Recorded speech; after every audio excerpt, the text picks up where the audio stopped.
多余的我，多余的爱，爱的多余。How did I do? Did that sound correct? Happy end of Monday. Listen to Russell Brand on YouTube, The Truths. Great show on YouTube, if it's a show. Great something. He's so intelligent, so amazing and genius. And he just put it in the best perspective. This isn't really about who is the president, who is not the president. Remember that not everyone, like maybe less than half a country, but a lot of people did not want the other person. So we say the other option would have been better, but like, let's not kid ourselves. It's so complicated. It's so complicated. Even if Hillary was the best president and the best person anyone can be, it still wouldn't make miracles. You know, he might be the worst ever, might not measure up to the worst people ever that have ruled anything in the world, mostly because of internet, because people are more connected, more aware, more educated, a lot more educated. Even if we're not that educated, we're a lot more educated than we were before. So even if he was as bad as before, it wouldn't be that easy. Truths, Russell Brand, him and many others have said it is partially what these people will do, want to do, but it's all about us, the people who, whether we elected them or not, whether we share the sentiments or not, we come together and we sympathize and empathize and recognize the frustrations of the other side, wherever the other side is. We come together and we solve our problems, because I think Russell and other people have mentioned, I feel like this is bigger than this election, and it's bigger than just the US. Obviously, Brexit.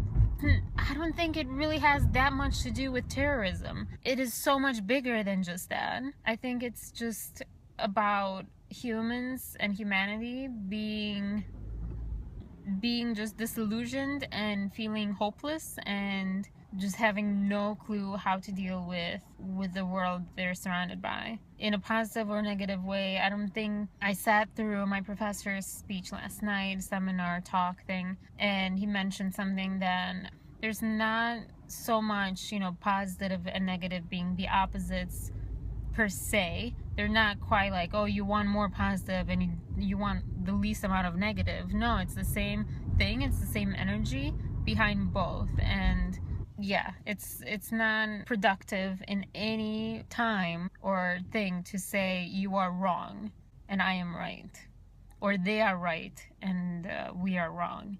Sort of friend, we kind of started reconnecting. I don't know if we'll be friends again, not that we were for that long period.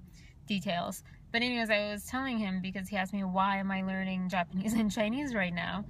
And the practical answer, the technical answer is, well, I watched a Japanese show on Netflix, Atelier. That's not the Japanese name for it, that's a French word. I really liked it. I was impressed how rare you get an opportunity to see a show that's not depressive, that's not romantic, that's not typical, and yet is really, really good, and you really want to see it. I think that's rare. So I was impressed by it. So that's kind of like where it started.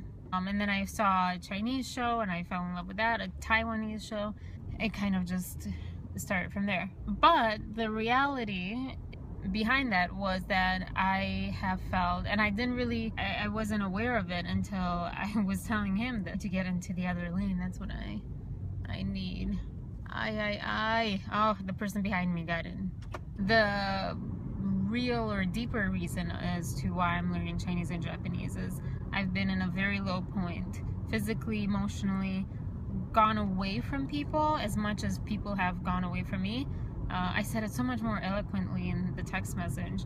I felt more disconnected than I've ever felt and alone. And I remembered how living in the UK for 3 months, which I don't know if that's technically living, questionable even to me. After doing that, I had a whole different perspective. I just became a different person. It was as if, I can't compare it. It's as if you live in another country and you understand things like fish and chips very differently than an American would understand fish and chips. Blood sausage, I know what that is now. It's really, really tasty. Oh my gosh, I loved it. And I had it the last day, I think. I was so sad. Like, where was this ever? I loved it. I understand the stereotypes that the British tell about themselves that Americans might not understand. I love that connection. I always felt now, since I've been back, I've always felt this secret alternate life that was me in the UK and me as a British person, even though I wasn't even close to being a British person. But you kind of do feel like it if you live, 3 months there. Saw the Taiwanese show and I'm like, oh my gosh, that's so different. The secret new knowledge that I got. That's why I started learning these languages. That's why I keep learning these languages. They have been an oasis when I feel like I can't do anything that I want or love.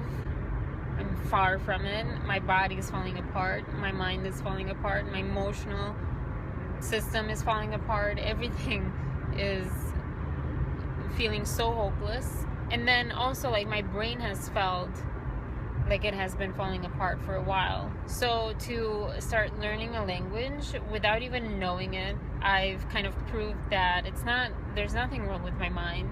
I'm still able to learn and remember things. I'm capable and my brain hasn't atrophied at all. Did that make sense? And it's just fun. I just love learning languages. And by used to learn, I mean I listen to Greek songs and I really like them, and I would translate and take out the dictionary, get the lyrics out, and translate, I guess. What I feel right now is my aspiration, my drive.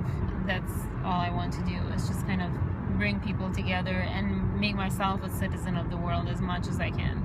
I'm not perfect. I really wish I would be smart enough and emotionally intelligent enough to make a divorce company like that, because that's just genius.